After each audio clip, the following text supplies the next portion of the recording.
All right, you're still watching the program this morning on Night TV, reaching you from our Abuja Network studio. Of course, we'll be beginning the discussion from this end of our network transmission. From our Abuja side here, we shall be looking at the unification of this Forex exchange recently announced by the CBN, and I have two guests in discussing this topic with me this morning, although I have one in the studio while the other will be reaching us through a Skype network very soon. There I have Mr. Wilson Agaba this morning with me. He's an economics and also an analyst. A very good morning to you. Thank you very much. Well, Stephen Kichuku will be joining us soon on our Skype network too to look at this very issue. But let's begin with you. You know, so many persons may not really understand what the CBN meant with that decision it took for the sake of the layman there. When you say unification of all exchange rate into the I&E window, what does that really imply? Okay. Prior to this time, we have various exchange rates in the country. You have the official rate given by the CBN, and then you have another rate that is prevailing in the black market, what we call the parallel market. The local parlance, we term it as the black market, the one at Wuse Zone 4 and every other such areas in Lagos and Abuja. Now, what used to happen is that there are registered bureau de change who goes to the CBN issues Forex to them, and then they go out to sell at the margin. And then there is the official channel through the commercial banks and via the CBN where you get Forex for any of your foreign businesses. Now, there is also, there was a time where we had another different rate for certain imports, especially what we call essential items for economic development, such as equipments, all those tractors and the rest for agricultural improvement when we were focusing on improving agriculture. So there were several rates available at the time. And what it does is that it creates an unleveled playing ground for businesses. So some businesses get advantages over the other businesses, and that would tilt the development of a sector in favor of a sector over others. Yeah, so what this unification is doing now is to bring all those rates to one. So we're going to have one exchange rate. There will be nothing like the black market or parallel market. There will be no exchange rate, no special consideration for any sector. So everybody buys at the same rate. Yeah, I know parts of the reform programs of the present administration of Bola Ahmed Tinubu is what we are experiencing now with the CBN reform. But some persons will want to know how was it operational then, just like you already mentioned. Were there a disadvantage to the way it was before for them to now decide to segment it just from your analysis? Yes, definitely. Every policy has its own strengths and weaknesses. We have multiple exchange rates, and you could see the impact on our economy. It was out of control. We had soaring inflation. We have reduced productivity. We had all the attending issues. Every monetary policy has some other actions and activities upon which it sits and that also support it to work in favor of the economy. So when we had that, all of these things were problems. We had multiple exchange rates causing unnecessary inflation, reducing our capability to produce, frustrating foreign direct investment, and all of that because we did not manage it well. That's the word I can use for now. We did not manage that exchange rate regime well. Now, the new exchange rate, remember the last time I was here, I talked about how it is difficult for some small businesses to access this Forex to do what is necessary. For instance, you want to renew your website. There's no official way you can do that. You have to go to the parallel market, to buy at exorbitant rate, go and fund your dollar account or fund your dollar MasterCard to be able to pay. And that is increasing the cost of doing business. And that means you have to offer at a very high price to the customer. And then there's what we call price elasticity. It simply refers to how far can you stretch the price of a product before you start losing customers. There are some products that have very limited price elasticity. So a small change in price leads to a huge loss of clientele. So these were attending issues at the time for people who import some form of raw materials and others to produce things locally. It also affected them. They have to use the black market rate.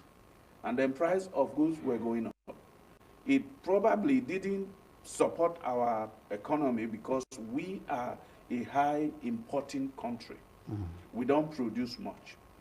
But the new exchange rate is going to solve part of that. There was another problem associated with that exchange rate regime. There's what we call round tripping, where people who have access or use the guise of some legitimate businesses to get the forex through the official rate and then goes to sell in the black market, come back again and do the same. Yes, I was getting to that because I know one of the issues then was scarcity of forex. Most of these forex we're talking about. Now, let's bring it down to our local markets, for instance. Will this make it more available? Because manufacturers before now were complaining, just like you mentioned, to get equipment or tractors and all that.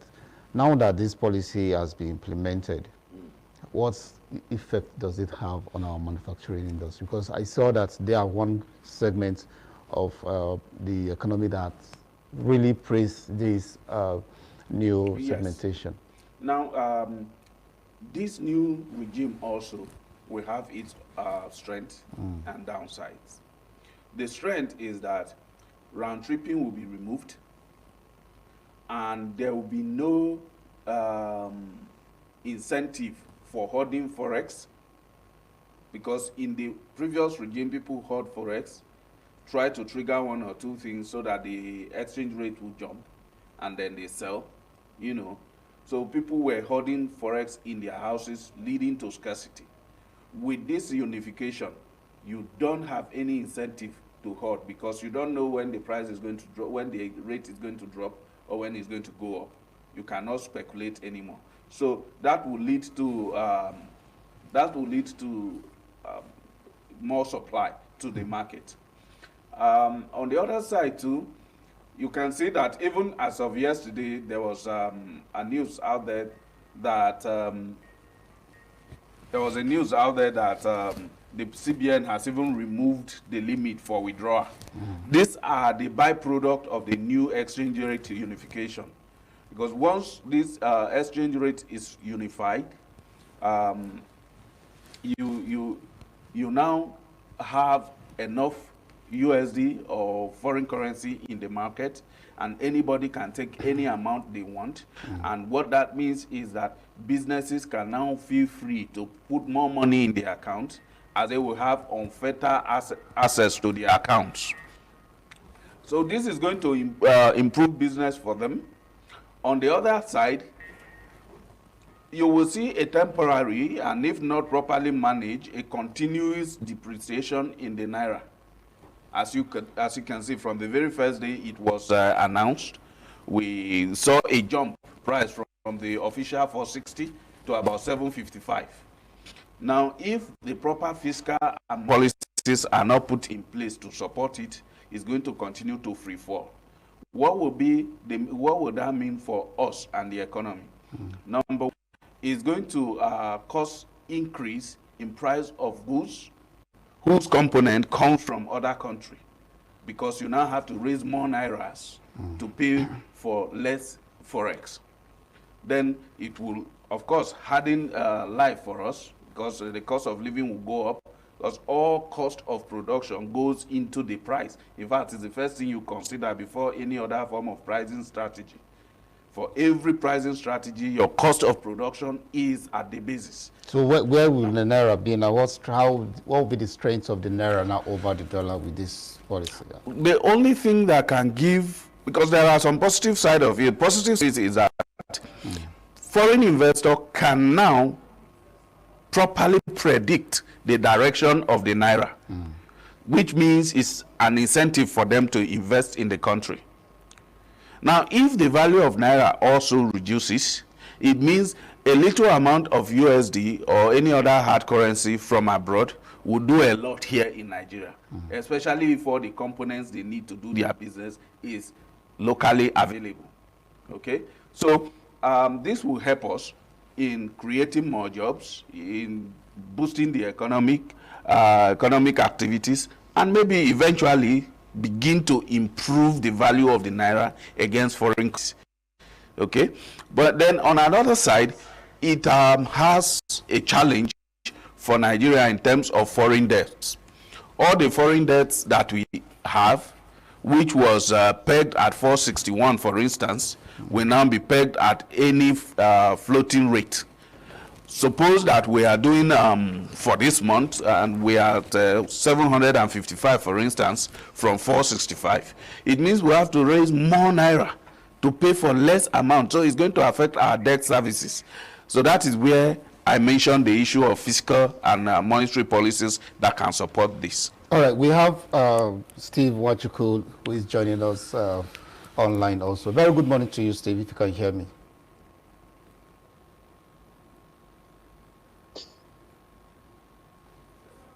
Good morning to you, Steve. I can hear. Okay, I think we will return back to Steve once we're able to get his audio.